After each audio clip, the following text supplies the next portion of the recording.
Watch this video ad-free and see the exclusive companion essay I made, The Failed Space Weapons of the US Military, only by watching on Nebula. Nebula and CuriosityStream sponsored this video.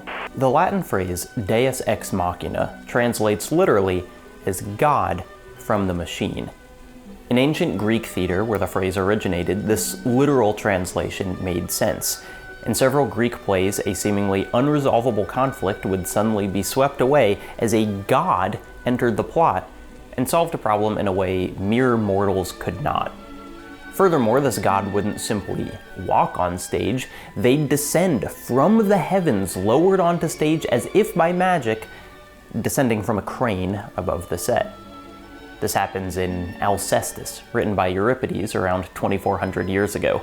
The titular character, Alcestis, dies. Oh no, what a tragedy. Only for Heracles to descend and fight death itself to bring her back to life. God from the machine. Deus ex machina.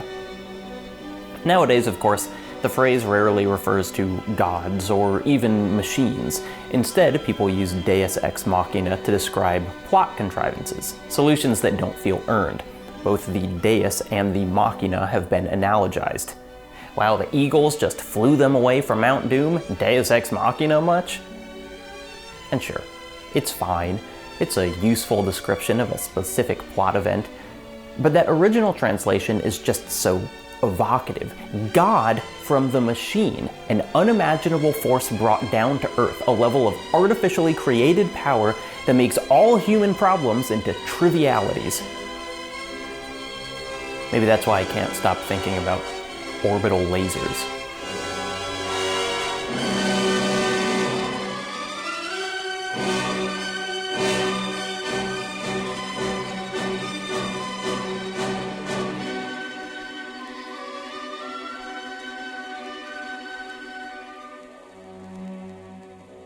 An orbital laser, a satellite in space with the ability to strike anywhere on the planet with a concentrated beam of energy, is about as fictional as Heracles or any other god that descended from a crane. But like those gods, this sci-fi weapon platform is ubiquitous enough that a story barely needs to explain it. A movie or game or anime can simply flash to some sort of threatening-looking spacecraft building a bright light at its tip, and we kind of get it.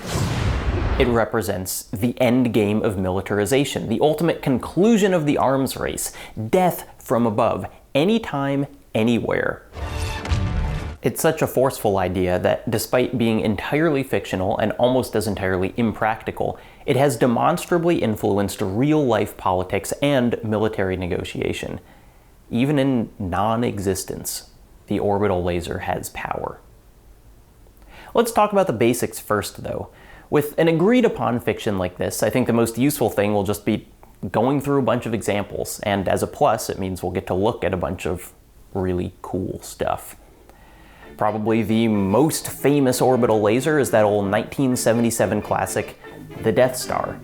And it does have many of the hallmarks of the genre, namely, number 1, military trump card, number 2, big laser, number 3, in space.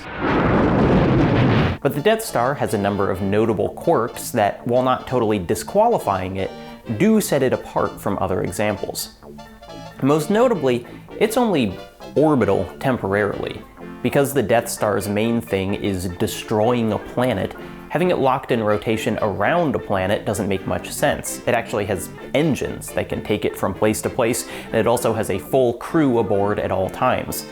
The Death Star is, in practice, a big spaceship. But because it does orbit and because of its massive influence on space weapon imagery, it gets an honorary spot.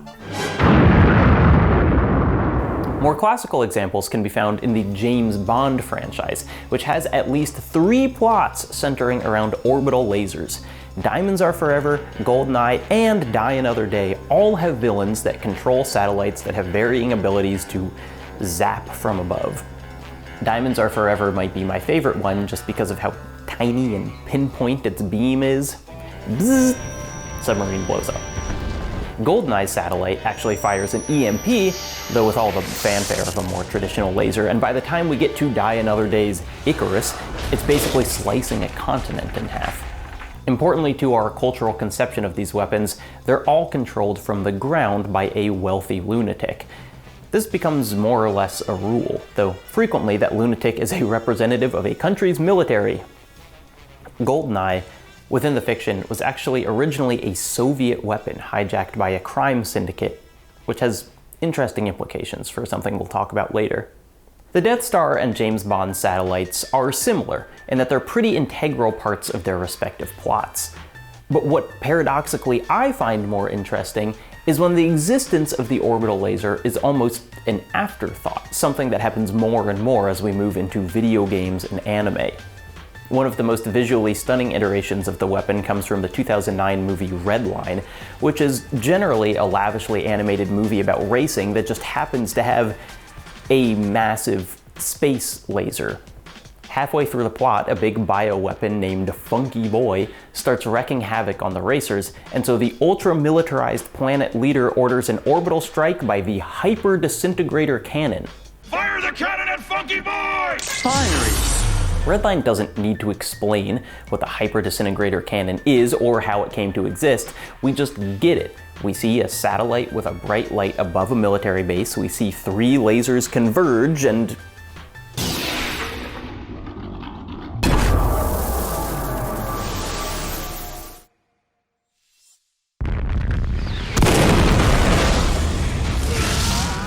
there's a similar scene in the TV show Invincible. An orbital laser strike called in is basically a sight gag, or in the many Sonic games featuring Eggman-themed versions of these weapons, or in Tekken, or Vanquish, or the ever-present ion cannon in Command & Conquer,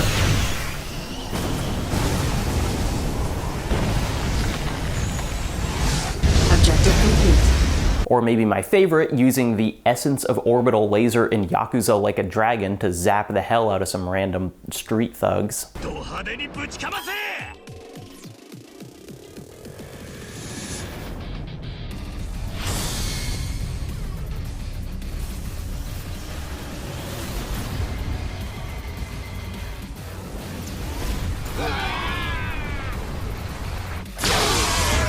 All these scenes work. They don't leave the audience confused, despite how offhandedly the concept is thrown out. And that's because the important thing about an orbital laser isn't its literal existence, but what it represents. They're essentially a shorthand for a pinpoint nuke, its power only matched by how omnipresent the threat is, literally hanging overhead at all times. And because it's a sci-fi invention, it comes without all the baggage we know of real nukes. Travel time, radioactive fallout, endless collateral damage. A powerful person on the ground just pushes a button, and somewhere else something explodes. The ultimate flex, the end of the arms race. Except it's not really. And to get into that, we have to talk about one of the best orbital lasers of all time, Soul, from AKIRA.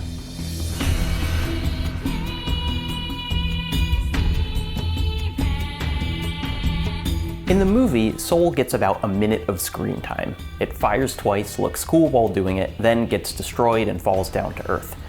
Like all things AKIRA, if we really want to understand it, we have to go back to the manga, all 2,100 pages of it. With its first issue released in 1982 and its last in 1990, AKIRA is about 1,000 different things. It's about punk youth movements, about drugs, about poverty-hostile urban development. It's about spirituality and death, and a pretty full-throated endorsement of honest-to-God anarchy. But within all that, the most consistent theme of AKIRA might be a story of military escalation. How could it not be, when these are the first 2 panels?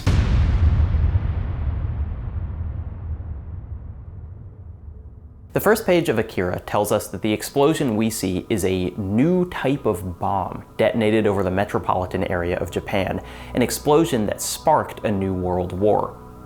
The historical parallels are obvious. The last nuclear chapter of World War II mirrored as the opening chapter of World War III. But the explosion is not actually nuclear, nor was it launched from a foreign power. To make a very long story short, That opening explosion was caused by the subject of a government-led parapsychology project in Japan. The project discovered that some children held latent psychic abilities and that these abilities could be brought to the surface and weaponized through a combination of medication, training, and psychological abuse. AKIRA, the manga's namesake, was the most powerful child ever found by the project, and one of his psychic awakenings created that explosion we see in the first 2 pages. The explosion that started World War III. Do you get it? The message here isn't that war pushes militaries to create new weapons, it's the inverse. The creation of new weapons is, in itself, what facilitates war. World War III occurred explicitly because of the development of these weaponized children. The orbital lasers of AKIRA, therefore, narratively rhyme with the parapsychology project. We see 2 of them in the story, the Japanese-controlled Soul and the American-controlled Floyd. They too are objects of immense power and symptoms of endless military buildup. They're the end game of an old arms race, one before the torturous development of psychic children. And in the manga, just like those psychic kids, the orbital lasers are completely f***ing useless to the militaries that created them. This is honestly my favorite part of Soul and Floyd in AKIRA. They are stunningly drawn, incredibly powerful looking, and they basically never do anything useful. The first time Soul is fired, it's attempting to stop 2 children from escaping a military base, and guess what? It doesn't work. The second time it's fired, it triggers a psychic reaction from one of the characters that destroys half the city. The third time it's fired, it again only pisses off the antagonist, and the fourth time, we'll get to that. Even better is Floyd, the satellite laser which the Americans used to try and wipe out Neo-Tokyo completely. Its capabilities are clearly enormous, its destructive potential nearly unlimited, and yet the only thing it manages to do is crash right back down on the Americans' heads. Okay, no, I have to actually tell you what happens here. So this group of Americans has been chilling offshore in an aircraft carrier for hundreds of pages, and eventually the commander is like, okay, we just have to destroy all of Neo-Tokyo. That's the only way to resolve this. And so they start to fire the laser, but as they do, Tetsuo, the main psychic boy everyone is fighting, is like, F this, and flies up into space and attacks the satellite. And a version of this happens in the movie, but what doesn't happen is Tetsuo starts riding the massive orbital platform back down to Earth, towards the Americans who fired it in the first place, and we get maybe the single hardest page of the whole story, and it's falling, and suddenly lasers start coming out of the sky at the aircraft carrier, and the commander is like, the laser cannon is still functional! And then the whole thing just smashes into the character and everything blows up and it fucking rules. Anyway, my point is this. The multiple orbital lasers of AKIRA are technologically impressive, visually intimidating, and absolutely impotent. Their failures throughout the story aren't about the shortcomings of their specific designs, they represent the inadequacy of military technology as a whole as a conflict preventative.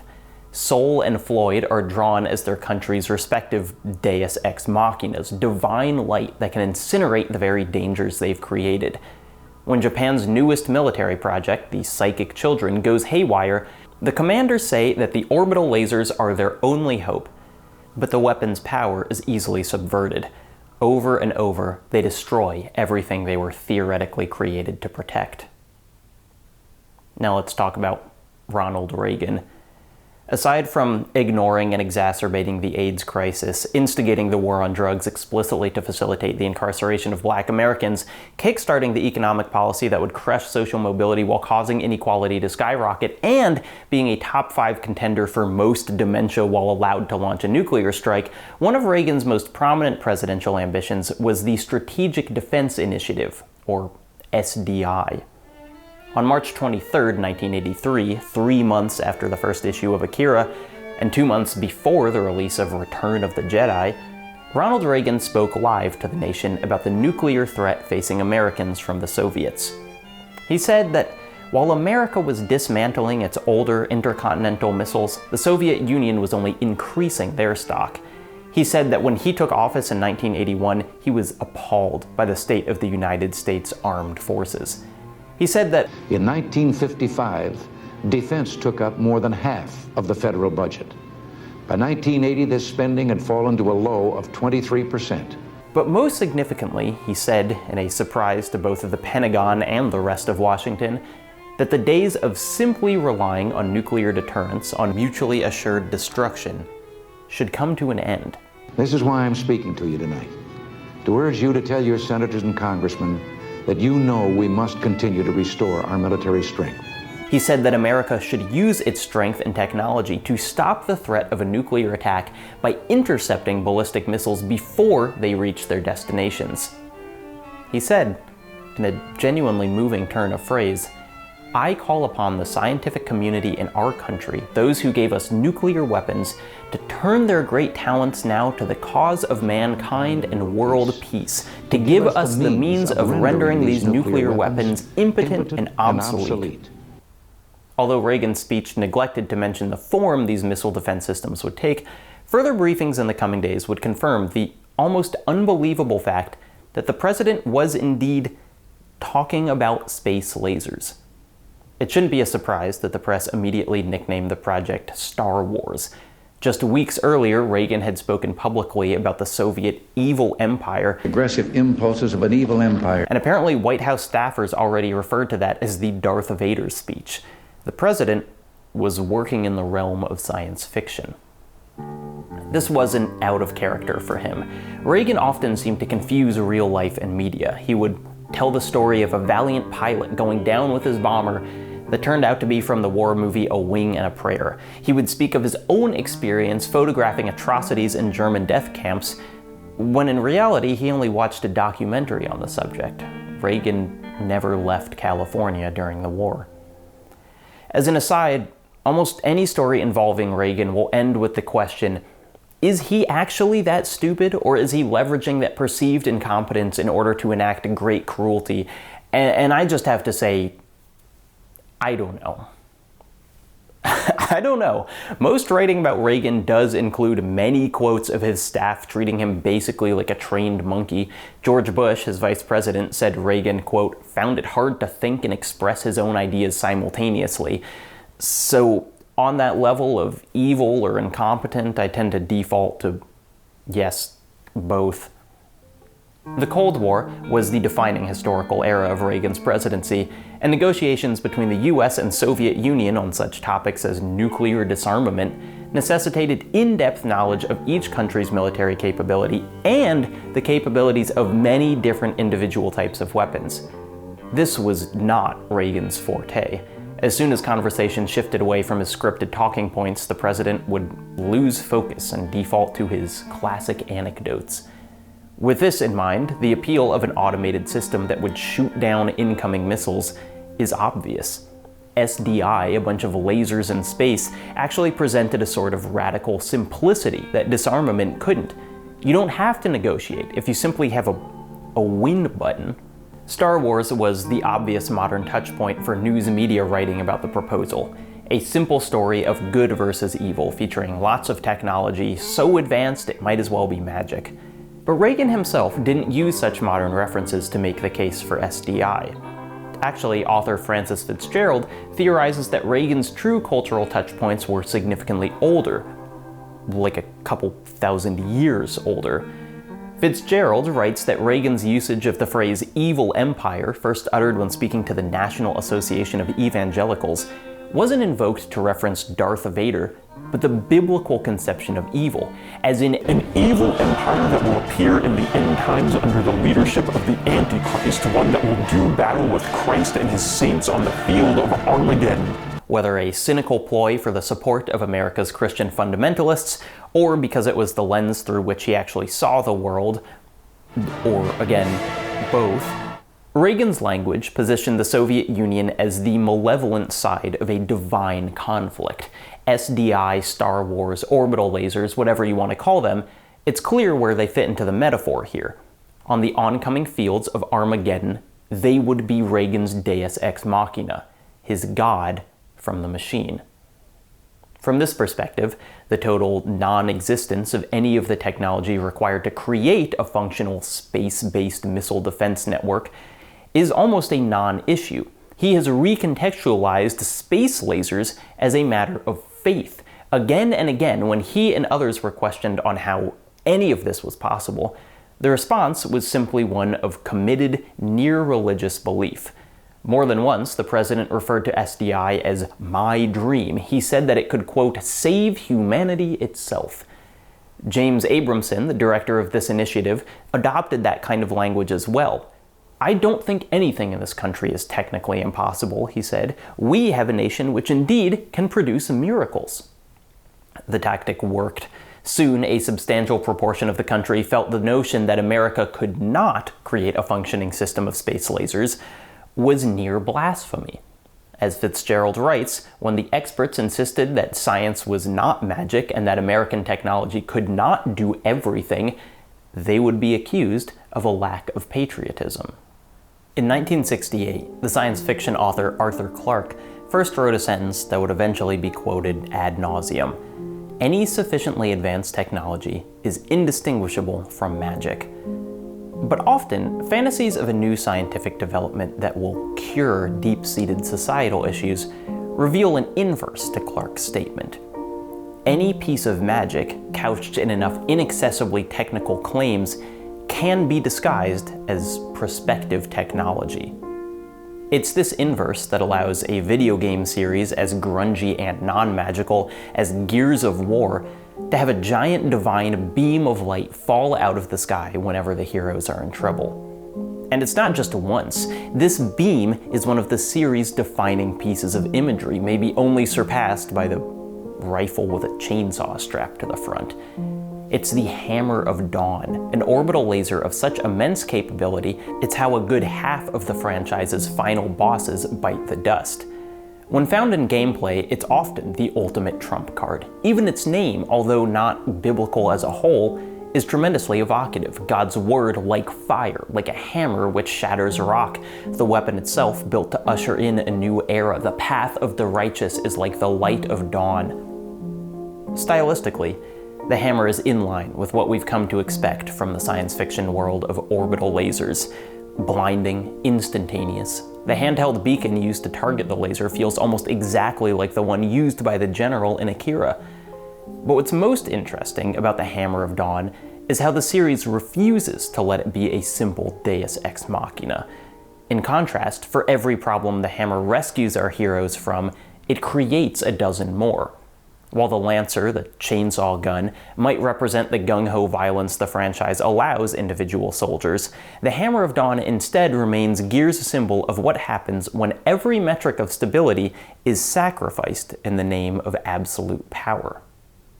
Although Gears is a series largely focused on fighting non-human creepy crawlies, the first appearance of the Hammer of Dawn, chronologically speaking, is in a very human war.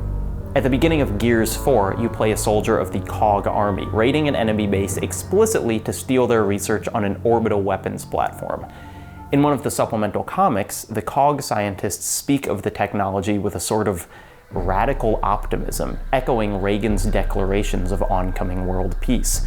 Perhaps this weapon will be so powerful that it could, in fact, end all wars. But the soldiers in the raid have no such illusions. When one member of the team asks, "So what does this Hammer of Dawn thing do anyway?" another answers bluntly, "It wins the war." And it does. The COG uses their operational orbital lasers to eradicate their human enemies and bring about their surrender, and what follows is a period of world peace that lasts all of 6 weeks. Then the aforementioned creepy crawlies emerge from the ground and throw the whole planet into war again. In a bitingly clever little move, Gears 4 immediately follows the raid to steal the Hammer of Dawn with a demonstration of its inadequacy. It flashes forward to Emergence Day and hands you control of the laser. This is it, the weapon that wins the war. Except, of course, it cannot. And even with its tremendous power, you fall under the endless horde. The rest of the Hammer's history in Gears follows this same general arc. Is it effective at dealing death? Yes, absolutely. No one could deny. But that's never quite enough. In a decision hugely important to the series' emotional and literal atmosphere, the Cog army eventually fires an endless barrage of hammer strikes on every enemy-occupied territory on the planet, vaporizing cities, killing billions, and throwing the climate into chaos. The iconic ruins of the Gears series, burnt-out skylines and crumbling highways, are often remnants of that decision. And yet, the enemy is not stopped. They, like the humans, are simply driven to further aggression and desperation because the world is now near uninhabitable. Like AKIRA, the development of new weapons is what facilitates new wars. Like AKIRA, even after Armageddon, they can't help but keep using the weapons because there is no other option. Gears 5 spends more time on the laser than any other title in the franchise, and its take is maybe the most damning of all. Just hours into the game, the protagonist is overwhelmed and orders an orbital strike on his position. For a moment, it's a fun and bombastic scene. He runs down the street as that divine light follows, incinerating every baddie in its path. But then all the enemies are dead, and the beam keeps going, disconnected from ground control. It veers directly into a bus full of civilian refugees. In its opening levels, Gears 5 gives a violent refutation of the concept of the Hammer of Dawn as something that can be purely a tool of good. And then, the middle third of the game is devoted almost entirely to launching a satellite that will restore functionality to the hammer. Really? It seems the game begs you to ask, as we ride through the storms created by this weapon and deal with the emotional fallout of its consistent failings, we're going to launch another one? But there's no other choice, of course. The Hammer of Dawn has simply been factored into the machinery of conflict alongside light mass bombs, energy waves, and countless others. The Gears of War series has no shortage of war-ending weapons, and yet, through the constant militaristic heightening of its world, it's created an environment where the only solution is further escalation. Its wars all the more massive and deadly because of the weapons designed to end them. There's a crucial difference between virtually all fictional representations of space lasers and the kind the US attempted to build in the 80s. There was never, at least publicly, any ambitions to hit the ground with an orbital platform. It was, in proposal, a purely defensive system that would shoot down missiles before they reached their target. But SDI blurred the line between offense and defense because the previous defense, mutually assured destruction, was contingent on the fact that war would be equally catastrophic for each side. And whether through actual naivete or strategic playing dumb, Reagan seemed to not understand the conflict this kind of defense system would create. Because at the same time as scientists were ostensibly creating this missile defense system, the rest of the Cold War was still very much happening.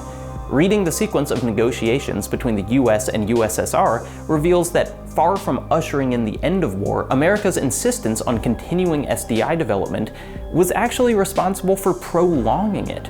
Of course it did. It was a system that, if effective, would allow the US to launch a nuclear strike with complete impunity, with no regard to the testy peace of mutually assured destruction.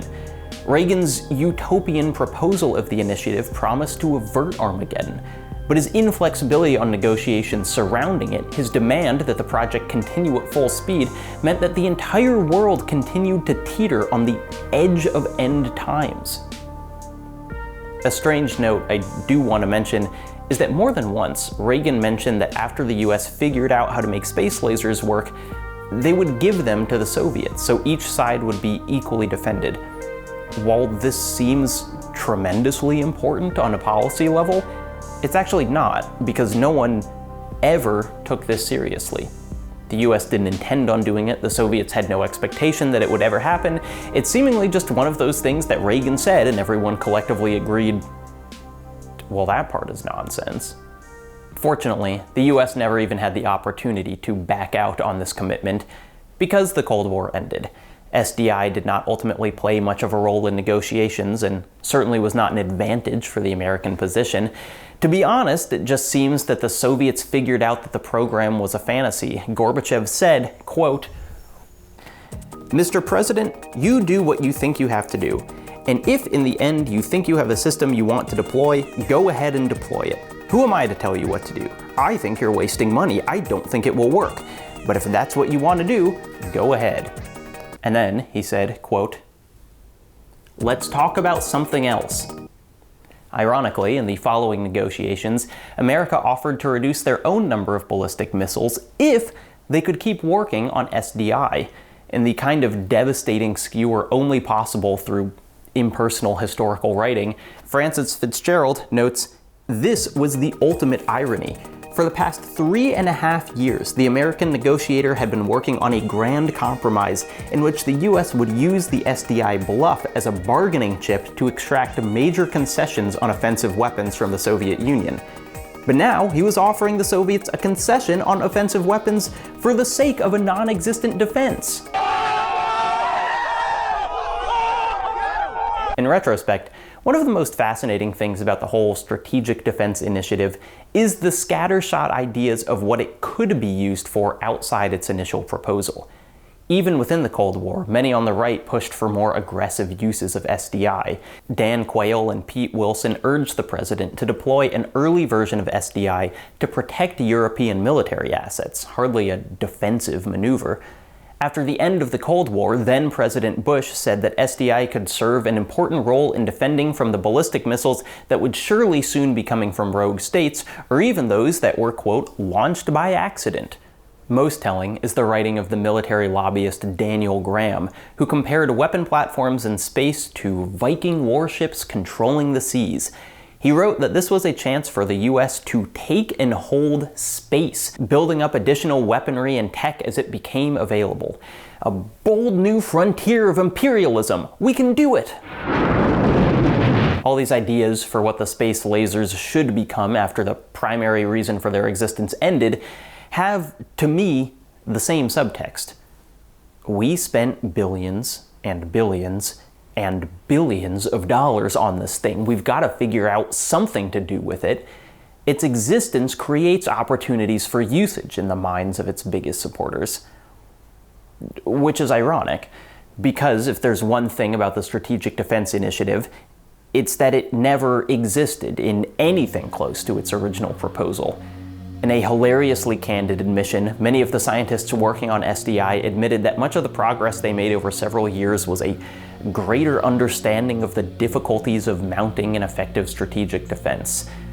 The lasers didn't work, the platforms didn't work, the preliminary tests they used to argue for continued funding were largely faked. There was never even a clear consensus on what defense meant. Reagan's original speech promised absolute 100% shelter from a nuclear barrage, but this level of efficacy was basically never on the table. Others argued that the system should simply defend America's nuclear launch sites, which, what are we even doing here? What's the point? That's just mutually assured destruction with more steps. What Reagan failed or refused to comprehend, what the public failed or refused to comprehend, is that in real life, a system like SDI that operates less than perfectly is in many ways worse than no system at all. American foreign policy would likely get more hawkish, not less, if politicians believed there was little fear of reprisal. Enemy countries would likely escalate their own arms construction in response. Think about a missile defense system that's effective 90% of the time against a simultaneous launch of 1,000 missiles. That still means total nuclear annihilation. Because what people wanted, what Reagan wanted, what civilians wanted, wasn't scientific, not really. They wanted a magic shield, a win button, a god from the machine. Polls of the time often showed that Americans believed the US already had a system that would defend them from foreign missile strikes. Fitzgerald attributes this to the fact that the alternative, that they were truly vulnerable to nuclear apocalypse, was almost too existentially terrifying to accept. This is how SDI existed without ever existing, a fantasy of scientific escape from the horrors of reality. The one time Soul functions successfully in AKIRA, the one time its laser strike doesn't simply perpetuate chaos, is explicitly and obviously because of magic. The beam bends. The one thing we know from all our depictions of this technology that it cannot do. It bends and hits its target. It accomplishes its goal not because of the tech, but in spite of it. God appears from the machine, and in doing so underscores that it is a magic idea that greater weapons can lead to greater safety. It is a magic idea that the end of war would ever be brought about by ever-increasing military expenditure. Like an actor descending from a crane, orbital lasers are a fun thing to watch that become laughably, hopelessly naive the second someone suggests that perhaps real life should work like this. It is possible, probable even, that we will have space lasers one day. On a long enough timeline, little will stay science fiction. But I will tell you right now that it will not be the divine light envisioned by writers and representatives alike. Superweapons in reality and fiction offer only the illusion of invincibility, a false claim that utopia can be ushered in by a tool that deals in death.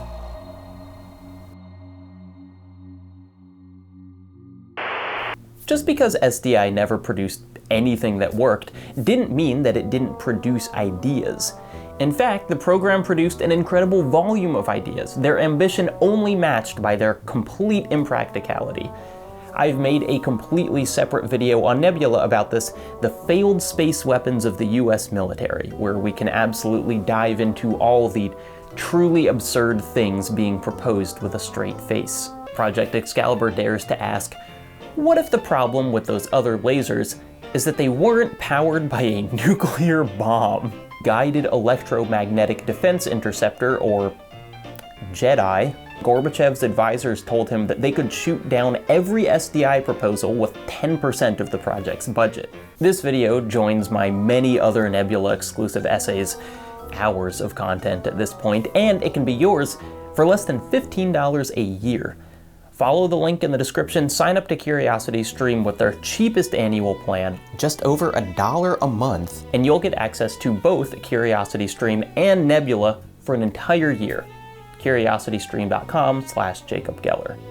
Signing up for Nebula is legitimately one of the best ways you can support me making these kinds of videos, but you don't even have to care about that, because it's the only way for you to get all the exclusive content I'm throwing up there. Follow the link in the description, watch my companion video to this, and then go wild finding all the other stuff you've been missing out on.